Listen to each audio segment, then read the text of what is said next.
Assalamualaikum warahmatullahi wabarakatuh. Nama saya Ahmad Muazzam Rusdi, nombor 17D IB 18F2049. Yang dihormati Encik Fakur Razi, pensyarah bagi subjek Bank Operation. Hari ini saya akan membentangkan pentangan yang bertajuk Penting Perbankan Elektronik, Jenis Perkhidmatan dan Pencabaran Teknologi dalam Operasi Perbankan Islam Semasa. Sebelum kita pergi dengan lebih lanjut, saya akan memulakan pentangan saya dengan pendahuluan. Okey. Perbankan digital adalah sebahagian daripada konteks yang lebih luas untuk beralih ke perbankan dalam talian, di mana perkhidmatan perbankan disampaikan melalui internet. Okey, kita dapat lihat di atas ialah mesin digital banking yang pertama di dunia, iaitu mesin ATM. Okey, gambar di atas ialah orang pertama yang pencipta digital banking, iaitu ATM mesin. Okey, nama beliau ialah Letter J. Nasimidzian, daripada 28 Januari 1905 di Ayatollah Osman Empire di Turki. Beliau ialah seorang fotografer profesional dan pada tahun 1934 ia pindah ke New York City dan mengambil pelajaran di Columbia University dalam subjek Business, Writing dan International Banking. Okey, kita akan sambung ke case study. Yang pertama, terangkan maksud digital banking. Okey, yang pertama, perbankan digital adalah istilah umum untuk mengembangkan perkhidmatan perbankan dan menyampaikan produk melalui saluran elektronik seperti messenger wang automatik, telefon, internet dan telefon bimbit. Yang kedua, teknologi membolehkan perkhidmatan perbankan dalam transformasi revolusioner yang akan membawa banyak ciri baru, termasuklah bila-bila masa di mana saja masa tidak balas yang sangat pantas dalam transaksi perbankan. Yang ketiga, perbankan digital adalah pendigitan atau pergerakan dalam talian dari semua aktiviti dan program perbankan tradisional yang secara histori hanya tersedia untuk pelanggan ketiga pada dalam cawangan. Bahkan secara fizikal ini termasuk aktiviti seperti deposit wang, pengeluaran dan pemindahan. Selain itu, menyemak wang, penyimpanan pengurusan akaun, permohonan produk kewangan, pengurusan pinjaman, bayar bil dan perkhidmatan akaun. Kita dapat di sini digital bank memberikan pelbagai manfaat bagi Islamic finance, kewangan Islam. Okey, kita akan pergi soalan yang kedua, itu adakah digital banking penting bagi kewangan Islam di negara kita?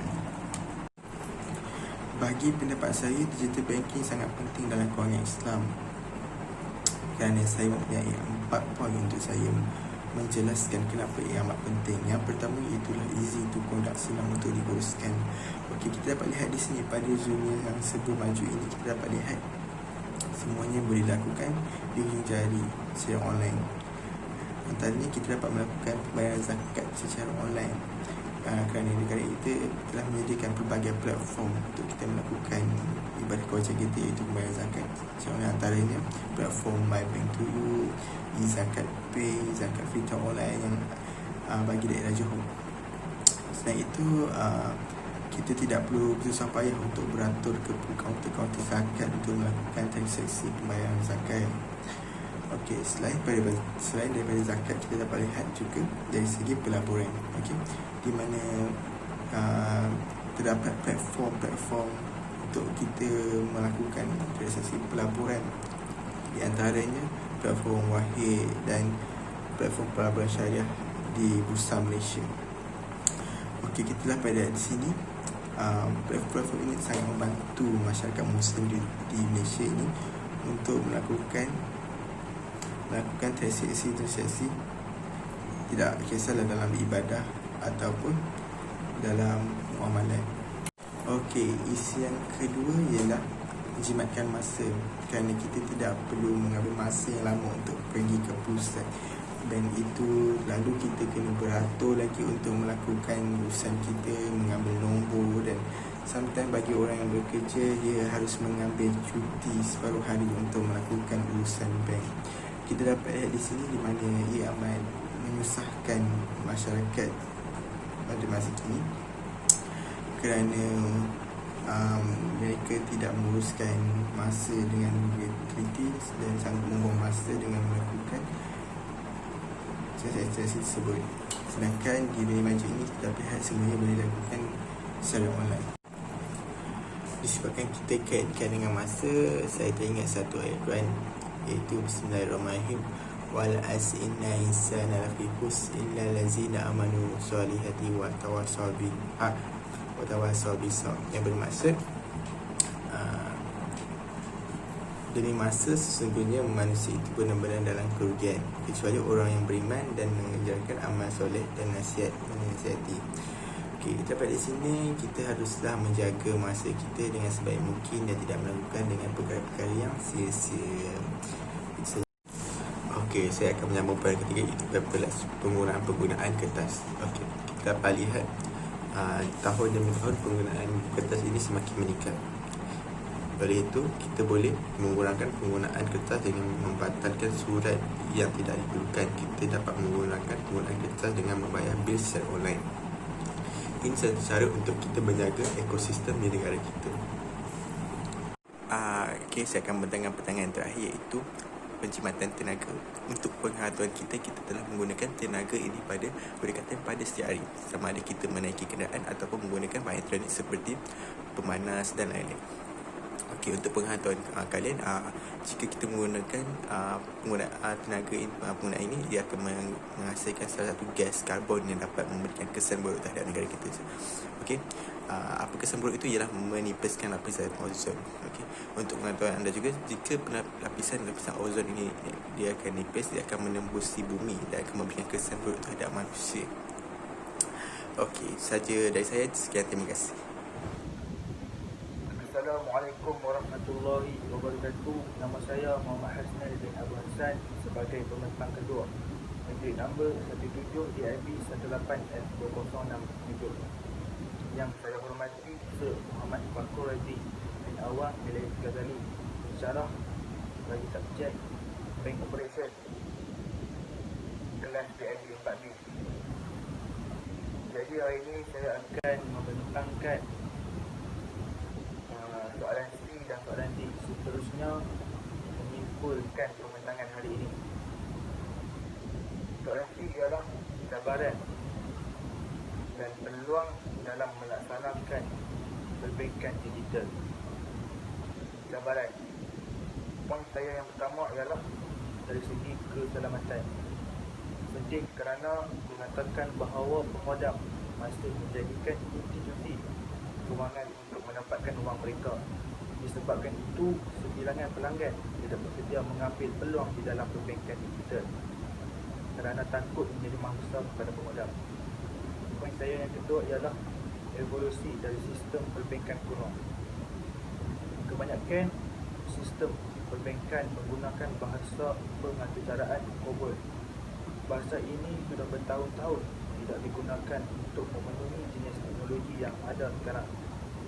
Oleh itu, menaik taraf sistem perbankan ini dan memasang bahasa yang sesuai biasanya memerlukan begitu banyak masa, sementara permintaan untuk perbankan digital lancar. Poin saya yang ketiga ialah institusi bukan kewangan sudah memenuhi ruang.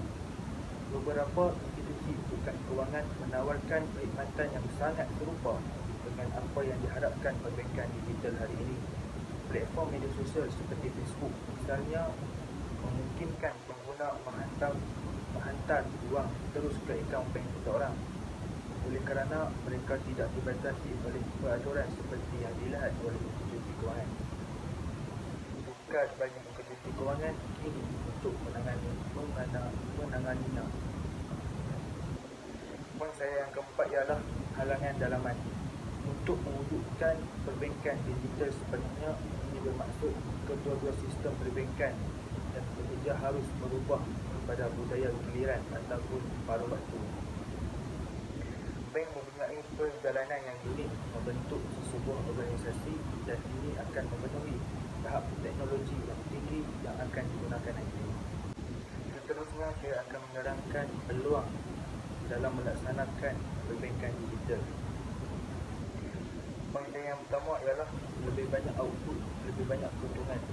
Tidak ada masa tertentu ketika seseorang ingin berdeposit atau mengeluarkan dari akaun bank mereka, apalagi membeli sesuatu secara dalam badan. Melalui perbankan digital, bank dapat menawarkan perkhidmatan kepada pelanggan mereka selain memaksimumkan keuntungan. Yang kedua ialah lebih ramai customer atau pelanggan dan masa. Tiada keraguan bahawa semua orang akan menggunakan perbankan digital. Ini akan memudahkan golongan orang tua untuk menunggu dalam barisan pada bank berbanding pelajar kolej. Memandangkan generasi muda akan lebih menggunakan digital banking, maka penjagaan pada masa hadapan adalah perbankan digital akan menjadi pilihan utama. Poin saya yang ketiga ialah perbankan mudah alih. Perbankan mudah alih tidak lama lagi akan menjadi pilihan masyarakat. Ini kerana masyarakat hari ini ingin membawa telefon mereka ke mana-mana sahaja dan menggunakannya untuk melakukan segala transaksi. Oleh itu, memberikan peluang yang sangat baik kepada bank untuk menghasilkan lebih banyak pendedahan daripada transaksi. Seterusnya saya akan menjawab bagi soalan D, iaitu bagaimana perbankan digital memberi kesan terhadap industri kewangan di Malaysia.